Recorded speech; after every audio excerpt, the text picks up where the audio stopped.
Isang malagim na krimen ang yumanig sa barangay Ingay, Tubungan, Iloilo. Natagpuan kasi ang wala ng buhay na katawan ng 18 anyos na dalaga sa loob mismo ng kanilang tahanan sa nasabing lugar noong June 17, 2025. Nagulat ang mga residente ng Iloilo dahil sa sunod-sunod na kaso ng pagpatay ng mga kababaihan sa iba't ibang lalawigan sa ating bansa ay hindi nila lubos akalain na mangyayari din ito sa kanilang lugar. Ang nasabing pangyayari ay isa ngayon sa mainit na pinag-uusapan online. Ang nakakagulat, ang krimen ay naganap sa loob mismo ng bahay at silid ng biktima.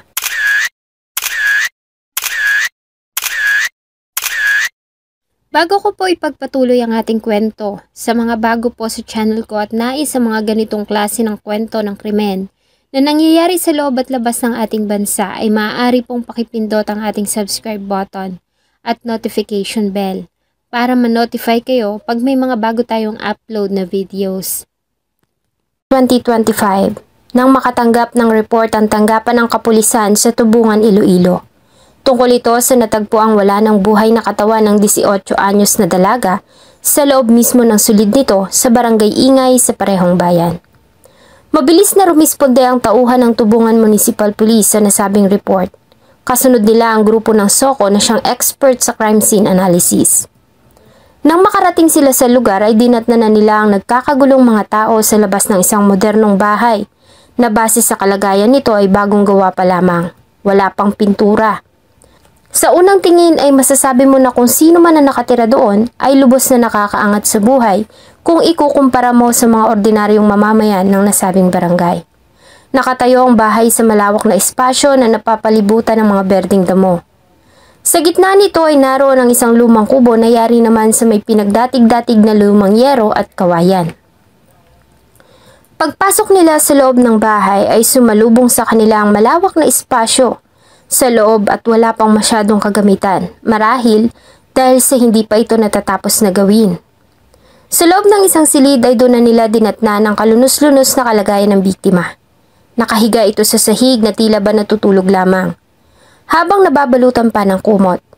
Ngunit ng kanilang lapitan at titigan ng katawan, ay doon na nila nakita ang larawan ng paghihirap na dinanas ng biktima bago ito malagutan ng hininga.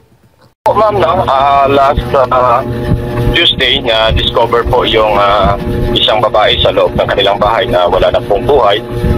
Nang makita nila ang katawan ay wala itong suot na pang ibabang kasuotan. May mga pasa ang mata na sanhi ng malakas na persa. May mga pasa din sa iba't ibang bahagi ng katawan at mukha at may sugat ito sa ulo. Kaya naman maliwanag na ito ay isang kaso ng pagpatay. Ang biktima ay agad namang kinilala na ang 18 anyos na si Candy. Balingkinita ng katawan nito, maputi ang kutis ng balat, mahabang maiitim na buhok at bagamat paga ang mukha ay maaaninag mo pa rin ang maninipis nitong labi at singkit na mga mata. Si Candy ay bunso sa 4 na magkakapatid na pawang mga babae. Tulad ng iba, ay simple lang ang pamumuhay ng pamilya sa Tubungan, Iloilo. Hanggang sa magdesisyon ang haligi ng kanilang tahanan na makipagsapalaran sa New Zealand. Naiwan ang pangangalaga sa 4 na babaeng anak sa kanilang ina na si Nanay Fe. Simula noon ay nagsimula ng gumanda ang kapalaran ng pamilya. Kahit na papaano ay nagagawa na nilang paaralin ang 4 na mga anak at unti-unti na rin nilang binubuo ang kanilang mga pangarap. Makalipas ang 7 taon ng makatapos ay sumunod na rin ang 2 niyang nakatatandang kapatid na babae sa kanilang ama sa New Zealand. Naiwan si Candy at ang isa pang kapatid sa piling ng kanilang ina. Nang tumungtong ang kanyang ate ng kolehiyo ay kinailangan na rin itong umalis sa kanilang bahay dahil sa nasa kabayanan ng eskwelahan nito. May kalayuan ito sa kanila kaya naman umuupa ito ng boarding house at umuwi lamang tuwing weekend. Naiwan na mag-isa si Candy sa kanilang bahay kasama ang kanyang ina. Noong April ay proud na nagtapos si Candy ng senior high school with honors. Handa na rin sana ang dalaga para sa huling yugto ng kanyang buhay bilang estudyante. Pangarap niya rin na makatapos ng pag-aaral at makapunta ng New Zealand para mabuo na ang kanilang pamilya. Subalit ang pangarap na ito ay hindi na niya maisa sa katuparan pa. Ayon sa ina ni Candy, huli niyang nakitang buhay ang anak noong June 16, 2025. Dahil araw ng Lunes, ay sila lamang ni Candy ang nasa bahay. Bagamat maraming kaibigan na hindi mahilig si Candy na lumabas ng bahay tanging libangan nito, ay ang magkulong sa loob ng kwarto at magkutingting ng kanyang cellphone. Bandang alas 7 ng gabi ay nakita pa siya ng kanyang ina na kumuha ng pagkain bago ito muling bumalik sa loob ng kanyang silid. Bagamat malaki ang bahay at may mga silid, nakasanayan na ng ina ni Candy na matulog sa luma nilang kubo sa labas ng bahay. Mas malamig kasi doon kumpara sa loob, kaya naman mag-isa lamang si Candy na natutulog sa kanilang bahay. Bandang alas 12 ng hating gabi, ayon pa din sa salisa ng ina ni Candy, ay bahagya siyang nagising dahil sa pagtahol ng mga aso. Ngunit hindi niya ito binigyan ng pansin dahil karaniwan na raw ito tuwing gabi, lalo na nga at marami ang dumadaan. Kinaumagahan alas 8 ng umaga ay nagluto siya ng almusal at nagtungo sa palengke. Dahil wala namang pasok ang anak na si Candy ay hindi niya ito ginising. Pagsapit ng alas 10 ay umalis siya sa kanilang bahay para naman magpunta sa sabungan para magtinda. Nang umuwi siya ng tanghali para mananghalian ay hindi niya pa rin sinilip ang anak na si Candy. Inaasahan niya na sa mga ganong oras ay natutulog pa ito. Madalas kasi itong magpuyat sa gabi kaya naman matapos kumain ay bumalik na rin siya ng sabungan. Alas 5 na ng hapon siya umuwi, subalit dito na siya nagtaka dahil napansin niya na hindi pa rin nagagalaw ang pagkain na iniwan niya para sa bunsong anak. Kaya naman kinatok na niya ito sa kwarto, subalit walang sumasagot. Lumabas siya ng bahay at sinilip ito sa bintana at nakita niya ang anak na nakahiga sa ibaba ng kama at tila hindi ito humihinga.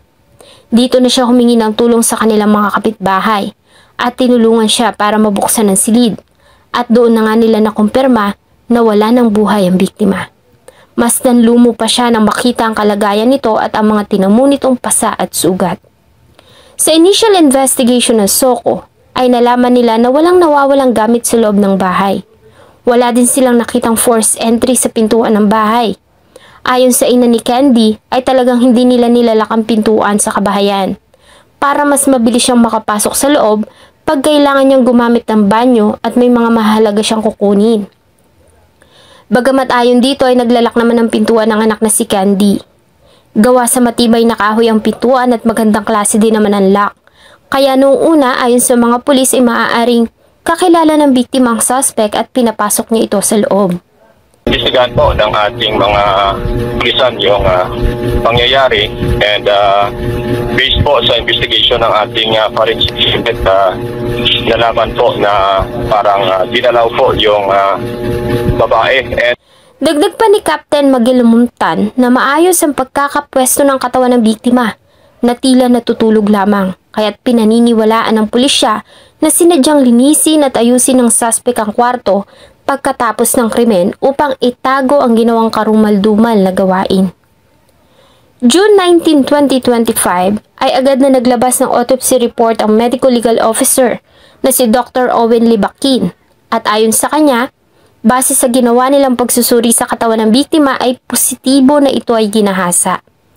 Base na rin sa mga nakitang sugat sa masilang bahagi ng katawan nito.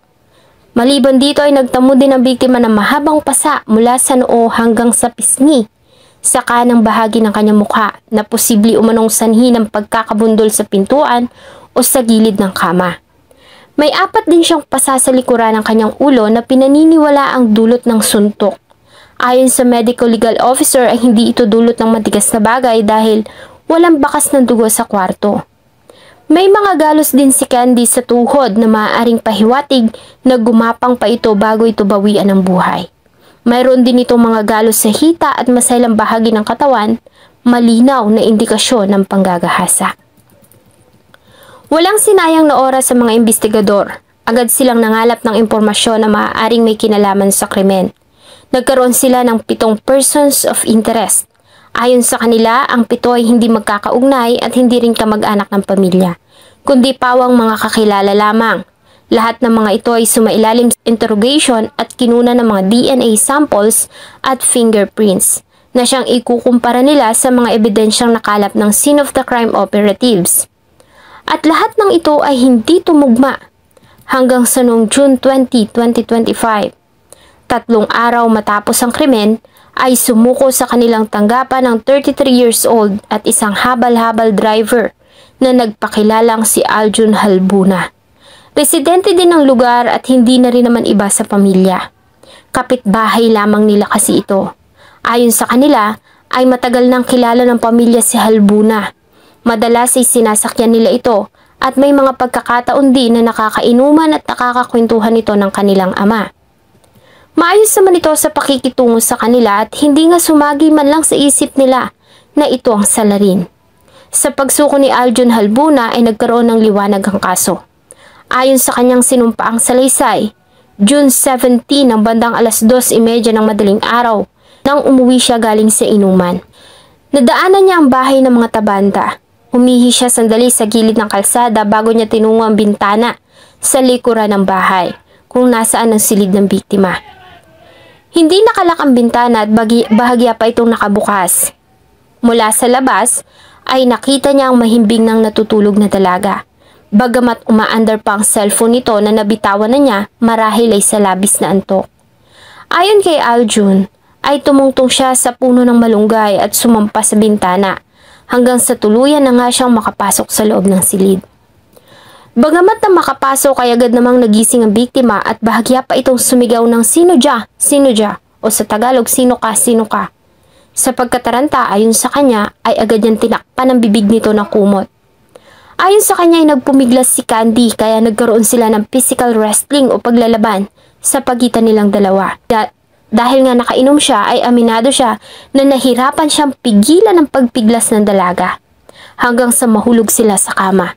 Ayon kay Aljun ay dito na tumama ang ulo ng dalaga sa sahig na siyang naging dahilan kaya naman nawalan ito ng malay.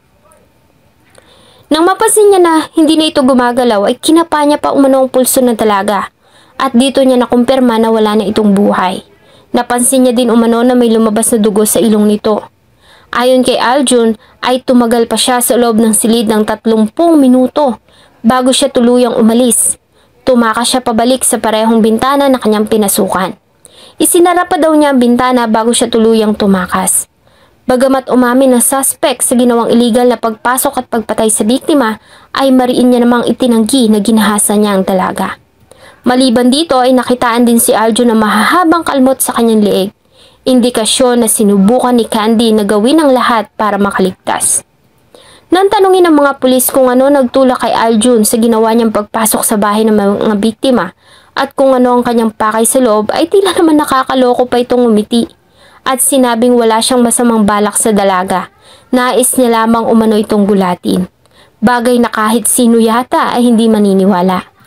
Sa kabila nito, inamin naman ni Aljun na nang gawin niya ang krimen ay nakagamit siya ng pinagbabawal na gamot. Kasunod ng pag-amin niya sa ginawa ay pinangalanan niya din ang mga tao at pinanggagalingan ng illegal na bagay. Sa follow-up operation ng Tubungan Police ay agad din namang nahuli ang mga nasabing personalidad. Humingi naman ng tawad ang suspect sa pamilya ni Candy, bagamat wala atang kapatawaran ng kanyang ginawa at walang ibang nais ang pamilya ngayon kundi ang makitang mahatulan nito ng habang buhay na pagkakakulong. Sa ngayon, ang suspect ay opisyal lang sinampahan ng kasong panggagahasa at pagpatay sa Prosecutor's Office ng Iloilo. Bagamat napakasakit ng nangyari ay kinailangan naman ng pamilya na magpatuloy. Alam nila na ito din ang nais ni Candy. Kaya naman mabigat man sa kanilang loob ay muli nang bumalik ang kanyang ama at 2 kapatid sa New Zealand para sa kanilang trabaho. Naiwan sa kanilang bahay ang kanyang ina at ate. Kakatapos lamang ni Candy ng senior high school, malayo pa sana ang mararating nito.